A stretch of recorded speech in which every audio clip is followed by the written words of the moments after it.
Okay, today's lesson is on 4.5 point slope form. Point slope form is basically a way to write a linear equation in one type of format. We'll learn other types of formats too, but this one that we're going to use is point slope. So this is one that involves knowing what one of the points are on one of our lines that we have graphed, and then also the slope. So I'm going to slide over to this next page, actually 2 pages over, and we're going to start here. So point slope form looks like this. It's y minus y1, and then we're going to put an equal sign, and then it's m times x minus x1. And we are only going to be filling in 3 spots. We're going to fill in the y1, the slope, and our x1. So if you look up here in the directions for this one, we have a line. The slope is 1/3, so we know that's m, and it passes through the point 2, -4. So that's going to be our x1 and our y1. So we're basically just going to plug those values in. So this y is always going to stay as a y. Our y1 up there says it's -4, so it's minus -4, which would really be +4. Our slope is 1/3. And then this x here will just stay x. And then we're going to subtract whatever our x1 is. And our x1 says that it's 2.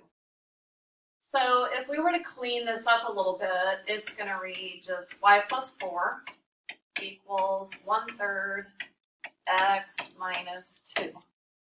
And if you look back up here at these values, for x was 2, and look here, it's listed as really kind of like -2, so it's the opposite.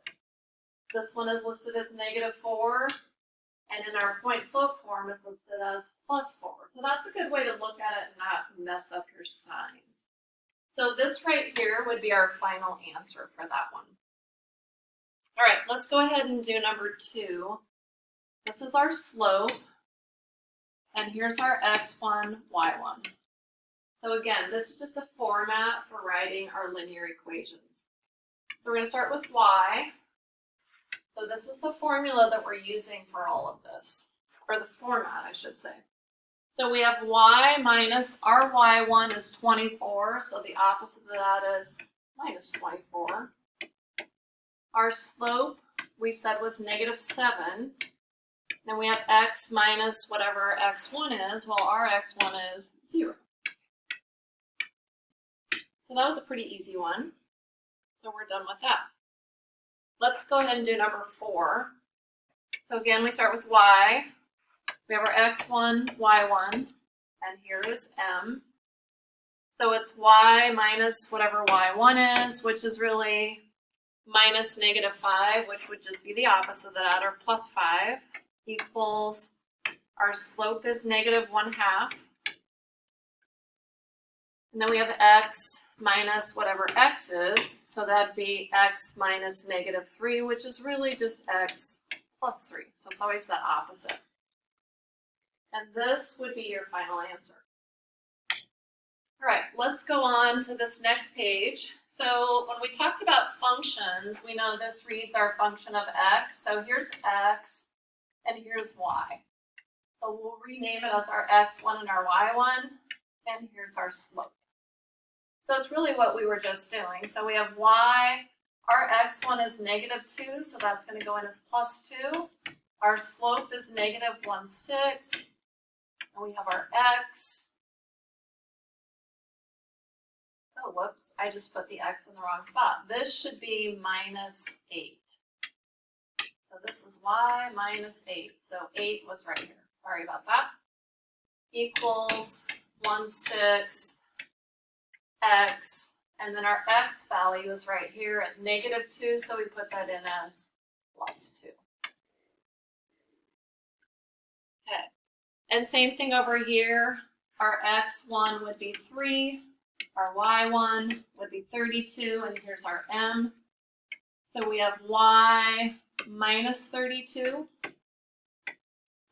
equals our slope of 9/5 and then x would be minus 3. So we're taking the opposite of that. And that would be your answer. That's our equation of our line. Okay, these are a little bit more difficult because we can see there are two choices we could use for a point. We're only going to use one of those, so there's actually two answers in the end of this, but one thing we do need to find is the slope. Remember from the slope formula, we use this to find slope. So I'm going to go ahead and label these as x1, y1, and x2, y2. So to find slope, my y2 is 5, my y1 is 3. So I'm going to subtract 3 from 5. My x2 is 4, and I'm going to subtract, we're doing this, I'm going to take 4, and I'm going to subtract 9. So we end up with 2/5, so that's, and we have a negative on the bottom, so it's a negative 2/5. So now I'm going to pick, I usually, because I named them x1, y1, I typically just pick this one, but you can use the other one. So our formula would, our equation of our line would look like this. Our y value is 3, so it'll be y minus 3 because we use the opposite. Our slope is negative 2/5, and then we're going to have x minus x1. Our x1 is 9, so it'd be x minus 9. Now, if you choose to use the other point, you can still do that. So this would be y minus 5. Our slope is the same, and we would have x minus 4. So either one of those choices are correct answers for our values. So that's really all you need to do is be able to find the slope using your slope formula first. Okay. On these, we can still take them off of a graph and do the same thing. All we need to do is find a point and a slope. Well, in this particular case, I actually have 2 points I could pick from. I'm just going to pick this one. Doesn't matter. You could pick either of the 2 points. So that point there would be at, here's negative 6, and then up 5. So negative 6 for x and 5 for y is, excuse me, where our point is.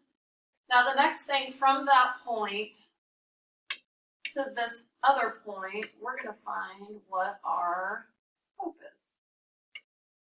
So as we count boxes here, I've got 1, 2, 3, 4, 5, 6, 7, 8, 9 boxes there. So I'm going to put a 9 here. So my rise is 9.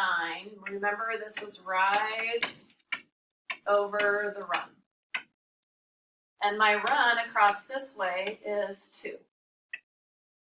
And as I look, it's going downhill, and we know when it goes downhill, that's going to give us a negative slope.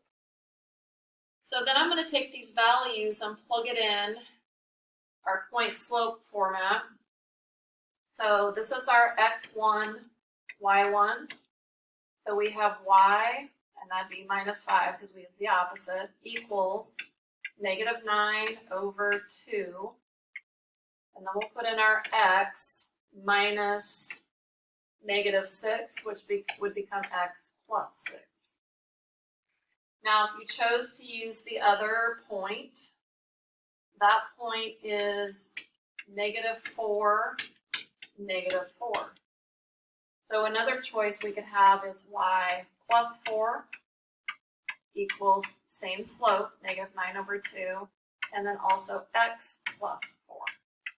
So either of those would be a correct answer. So on those, all you really need to do is pick one of the points and then find your slope.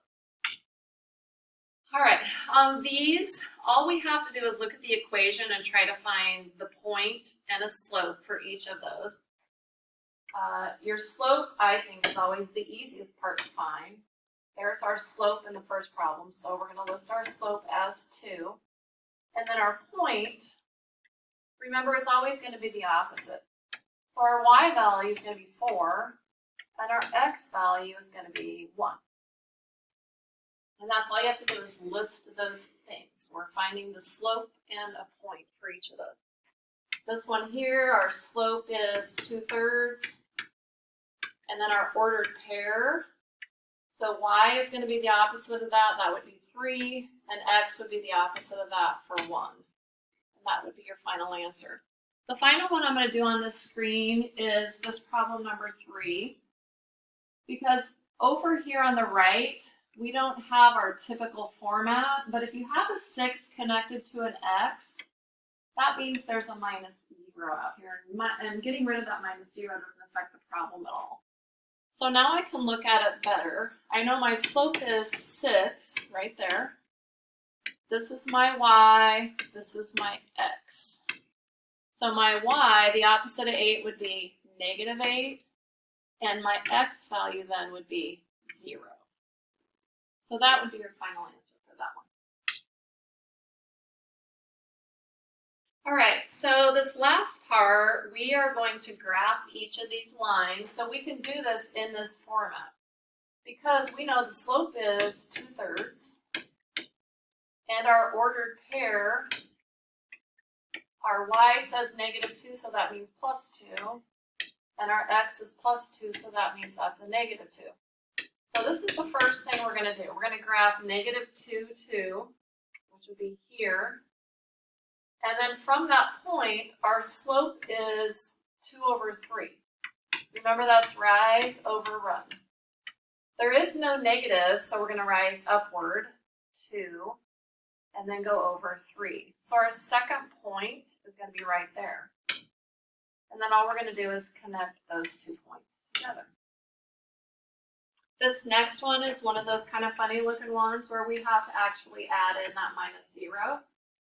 So my slope is -5. My y value would be -6.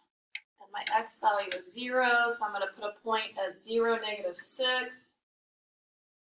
And then my slope is -5. Now, you're not going to be able to see this very good, so I'm going to go ahead and draw another chart here. So 0, -6 would be about right here. And then because our slope is -5, that means -5/1. So we would have to go down 5. So 1, 2, 3, 4, 5, about right here, and over 1. So down 5 over 1, and then we would connect those points. When you're done, it should look like a negative slope because your slope was negative. And we're going to go ahead and stop there.